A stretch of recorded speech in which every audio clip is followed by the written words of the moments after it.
Hi everyone, welcome back to the gallery. I'm just moving on.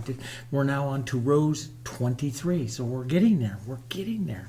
Okay, let's paint a yellow one, maybe a soft, more even background, so you can look at the changes of the yellows a little easier. And when you're thinking about a background and stuff, what you're going to be using, if you're going to key off of yellow, think of any of your violets, blue violets. Those make nice, wonderful complementary colors to it. So let's take a little blue.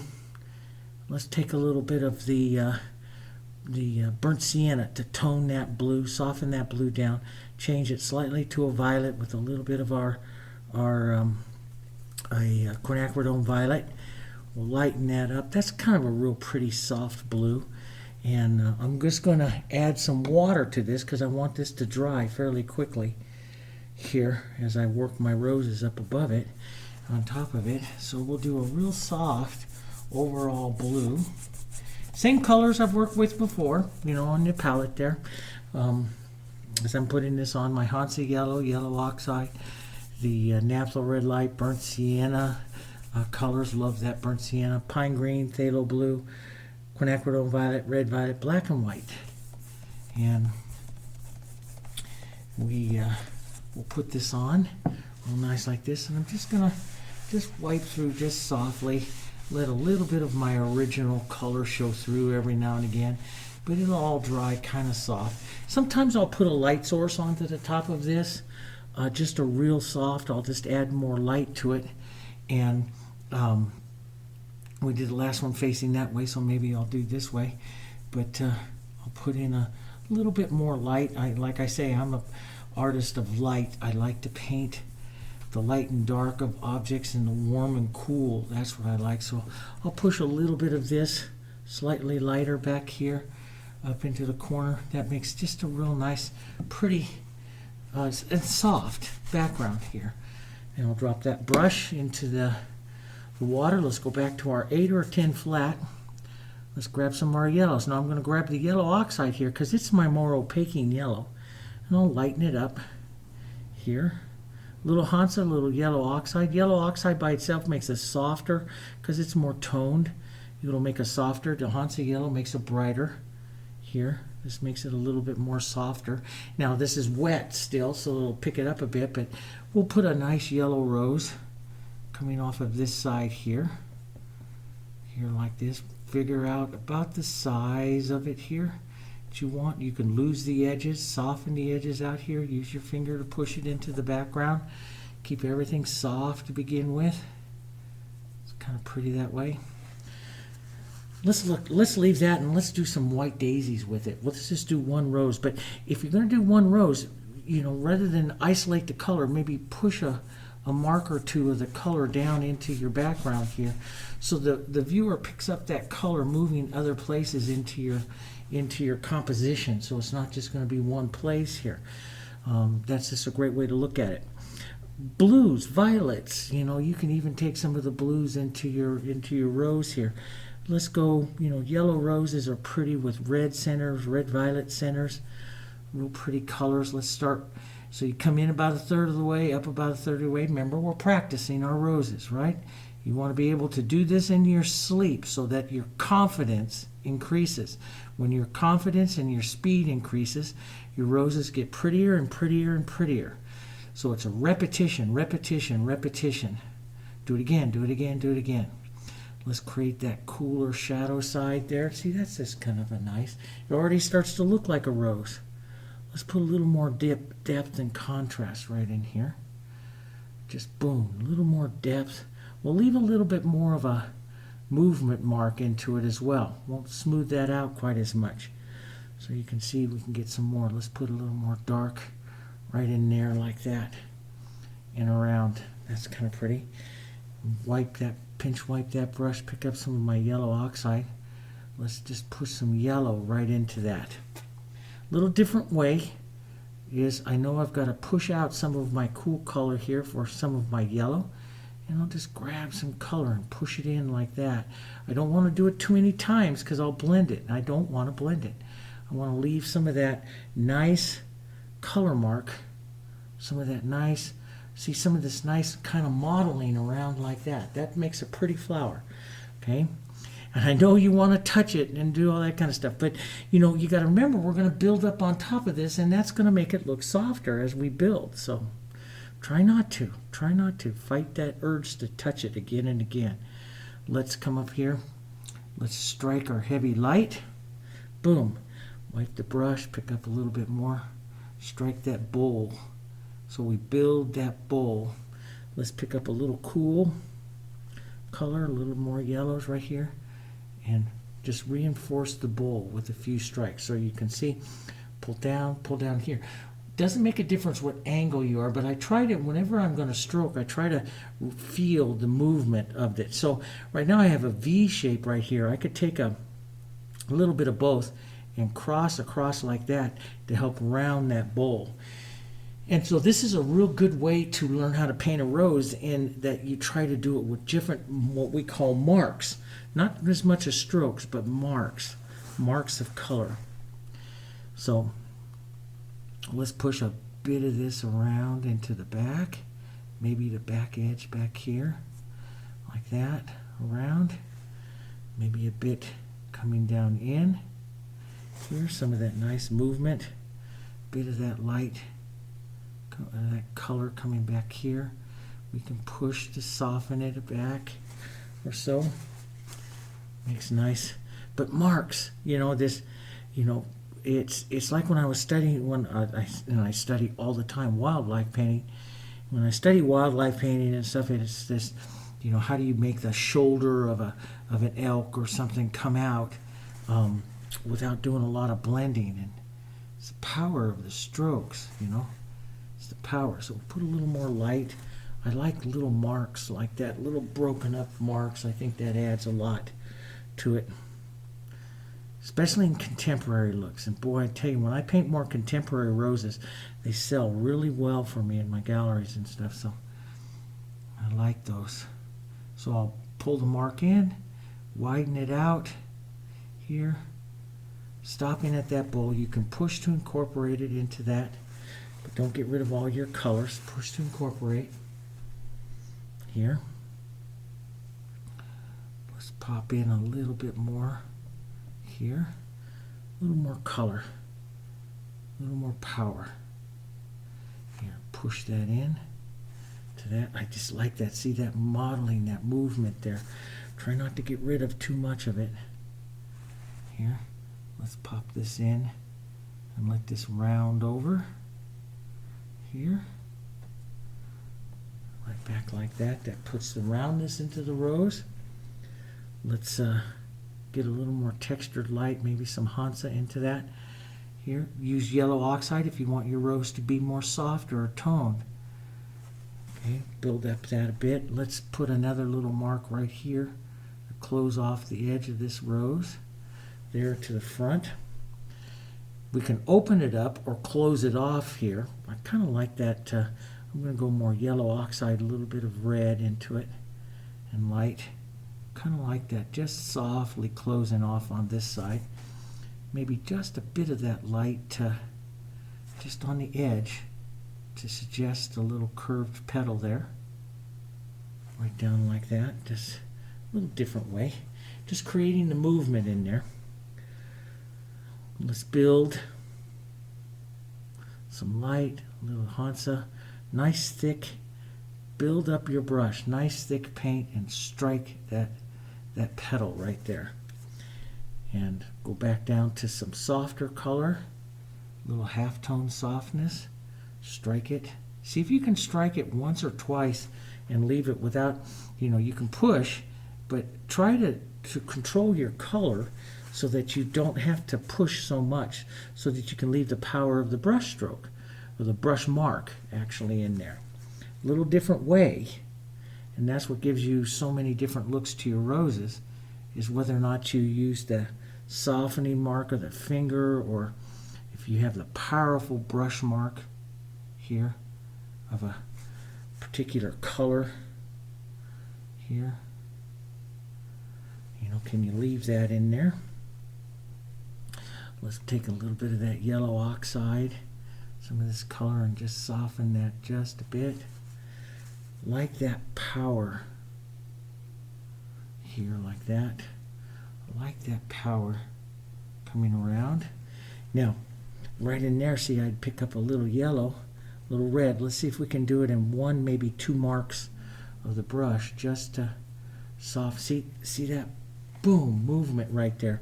Let's pull a little bit lighter, because I'm going to go up towards the light, so I'll go a little lighter. Let's touch one right across here, slightly different angle. And you can see the marks make the different little bits to the rose, see? Different way. Different way.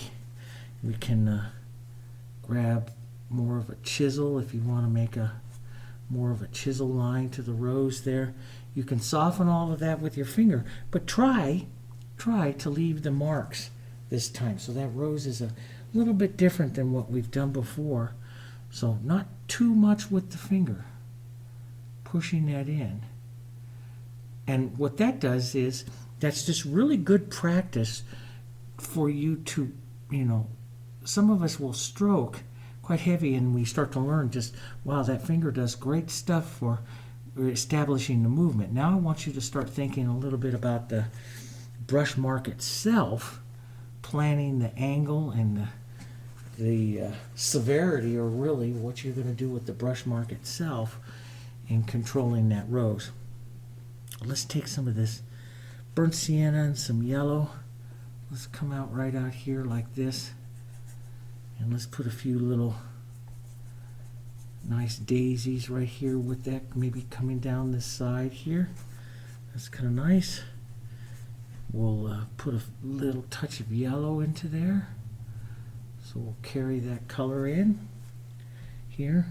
Let's take some heavy brushes of light, heavy marks of light. Sometimes, I'll take like the blue that I have here too and just add little bits of it, just really casual like that.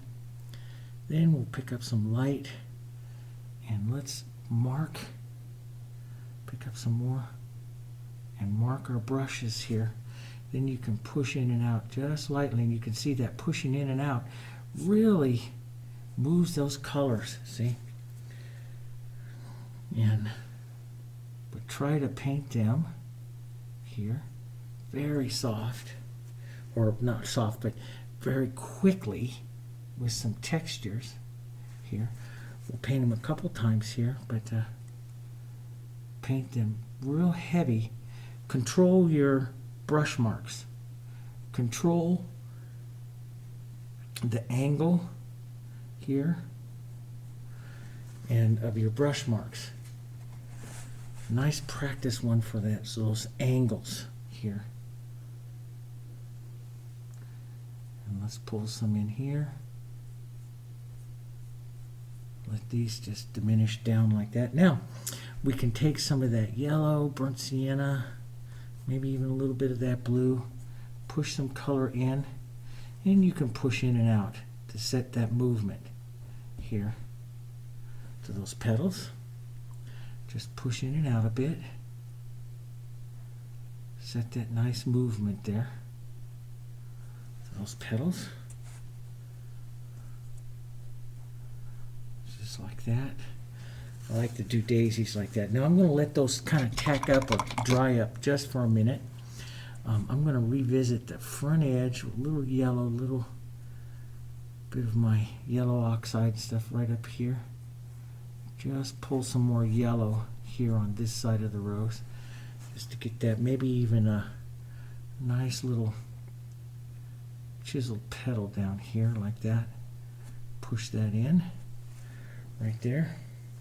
Now I don't like that too much. It's just right, really easy parallel right with that one. So I'm going to take this one pulling in right like that. So I change that feeling of that just a bit. Maybe pull this edge in just a bit that way too. Just change that rose just a touch. Now let's take some of our pine green, burnt sienna, some of my favorite colors. Not too much burnt sienna. Put a little extender with this just to keep it wet here, slippery. A little bit of our blues, and let's start some nice coloring in here. Some nice greenery in and around. And I'll even take this right into the daisy leaves here a bit. Cross the color over a bit like that, because we're not done with them. This is, and you can shape some up into more into the petals. You know, we can just kind of sketch some of this around. And you know, if I have an area out here like this, I might, you know, shape up 2 or 3 petals here coming down this side like this, like that, just so that it gives you more of that, you know, there's the perfect little petals. We'll take a look at that in just a moment. Let's put some of this greenery right in here around our rose. This is what I just love, the little brush dance movements. You can take down the edge of the rose a bit, casual it up. You can do more perfect leaves or very casual marks like I like to do there. Especially when I'm painting daisies, I like the casual marks. Change the color up, a little bit of burnt sienna here. And pop some of that in. Okay. And yeah, that looks good. I'm going to rinse some of that green out of there right now. If you want more contrast, take your green, a little cool it down. Cool it down. A little bit of red violet in it. Just takes a little, so it'll go very quickly. And let's paint a little. See that nice reverse negative painting contrast that you get in there. It just really pops that rose here. And that's up to you. You know how much you do there, but I like to blur out the edges like that just a bit. It's a little different. You know, practice some of that stuff. You know, pull this in like this into that.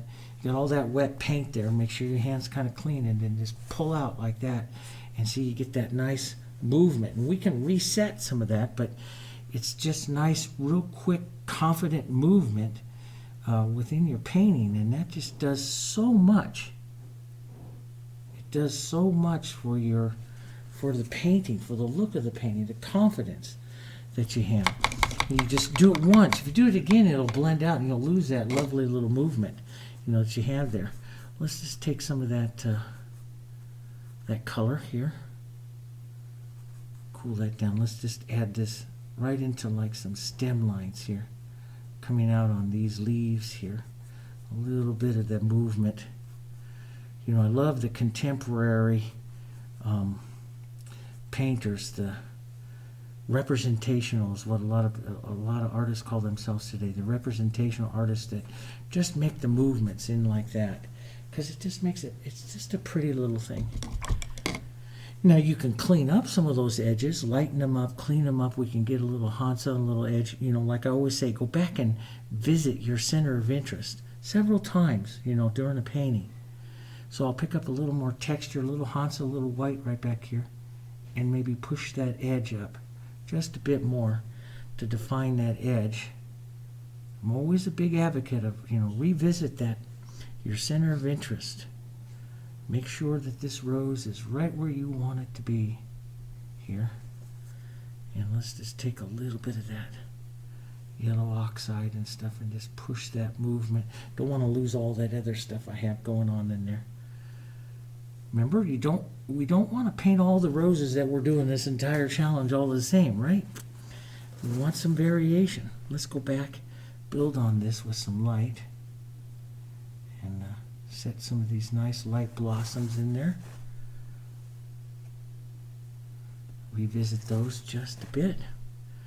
Revisit our nice textures here. Set this back up on top of that one there. You can just touch some color like this and just push to make the more softer edge, the lost edge, or you can build it up a bit. You know, try some different things. Let's take a bit of this light and just give the indication of something back here. You know, maybe 1 or 2 back here, maybe just an edge or 2, something So the viewer picks up that that color's moving through. That's what you want, just like we wanted that yellow going through there. And just picks them up a bit. Here we go. Nice little light edge there. Let's carry that color from your rose, which was that quinacridone violet. Let's put just a bit of the burnt sienna in it, and let's reset our centers here onto these little daisies, these little casual blossoms here. You could take your blues, you could take a touch of your greens in there. Sometimes I like a little touch of the green in there as well. There's all kinds of little flowers you can paint like this, little, dianthus flowers and stuff that all kinds that you can paint and try. Little quick movements there. I'm going to reset that violet burnt sienna, a little yellow here. Reset that again, just kind of push that around. I like the color moving, especially in and out of the light petals like that. I like the casualness of the color movement. So not all of them are exactly the same. I think that's what makes them really pretty. Let's get a little more dark here. Let's get that nice dark. And remember, I always try to, even when I'm making the blossom centers here, not to go quite as dark as I do, and that's real close, but not as dark as I do into the rose, so the rose always stays up on front. And I think maybe another mark of that light pulling down here, the front of that rose. That's kind of, and I have a little bit of a space here that I'm going to take out because I like formal, what we call in design is a formal. I like the roses to be touching the blossoms in my center of interest. I don't like to leave spaces in between them. I like them to touch each other. Now, let's take a little bit of our yellow oxide, a little bit of our Hansa. Let's start up here on the top light, tap that in, lighten the pressure, just a couple of little marks down on the other side. To me, it's like when I paint these, so I modeled this up. See, it's not real mixed, it's modeled. I pick it up onto the corner, so as I tap it, sometimes yellow oxide comes out, sometimes some Hansa, and then I lift the pressure and just touch a little to the lower side. But to me, it's whenever I paint these centers like this is what really makes the pretty daisies. And if you model the color so you can get some nice little edges and stuff there, they always come out kind of pretty, and let your daisies get a different little look to them. If you want to lighten up a little bit more, you can take your Hansa with a touch of white into it so it gets a touch lighter yet. Use that right up onto the very light side where our light is coming from the top here. Just tap a little bit and you can see that adds just a little bit more here. Other little things you can do, some of those blues, remember this nice soft blue, you can touch a little bit of this soft blue down into your daisies here. See these flowers, now look what this does. See, it carries that background down into them, softens them out. It's just something for you to think about as another one of your options. You know that in your painting I can add a bit of that here into my rose. You can add some of that down into your leaves, some of your colors you have going around here. That's pretty nice. Now the rose here, the rose, I have lots, just a little bit of that nice bowl movement shadow. The question is, do you want to restate it, or you want to put something in? I'm going to take a little bit of my, right over here, some quinacridone and some yellow oxide, and just push that around so I can get just a little bit more. I like that, maybe even a little more quinacridone right here, and see if I can leave that. Now I'm not going to use my finger because that's going to blend it a little bit too much now. I mean, because we're going for brush marks, so we maybe touch a few times here, maybe a bit of our light down through here. See if we can leave some of those marks. Here's a little bit more of that quinacridone here. Stroke that out. try to leave the marks here more than anything else. Those nice marks here. So you get a different look, a little different look to your rose. So you see it's a buildup of colors and stuff. And it's a little bit more of the mark, a little bit more casual, not quite as soft. You can see just with that, using your finger pushes it around and gives you great movement and stuff, but sometimes it can soften it out quite a bit, maybe a little bit more than you want, and you want to get these nice heavy strokes of marks because it's different, because we create different looks. There, that's got pretty. Now, I really want to come in here and put just one more little textured mark right in there, hitting that side of it there. A very different little look and a nice build-up of it. So this time, with this one, try not to push. What happens to me a lot is that I realize what the finger can do, and I can paint an entire rose really with the movement of my finger, but then all my roses come out the same, and I'm always looking for ways in which to change that. And I notice a lot of the alla prima painters, they put a lot of power, and it goes with what Sargent said, a lot of power into that stroke of that mark, and you try to do it with as few brush marks as possible. And so there's a balance that you can completely change the look of your rose by how much you leave the mark to how much you soften with that finger. And that's what I do. Sometimes I lift off color. I showed you that earlier on some roses. Lifting off colors. We'll paint another one or two of them here before the challenge is over, where I lift off. That's a very important, different look. So you have the movement that you can put in with your finger, which is completely different from the brush mark. Now, which one do you let stay dominant? Do you let the brush mark stay dominant? Do you let the movement of the finger stay dominant? Or the lifting off stay dominant? That all gives you different looks and different things to try, okay? There's a lot of them, but they're a lot of fun. All right, so there you go. And it's kind of a fun one, with that light blue kind of color there. So that's rose 23, and I'll see you on number 24.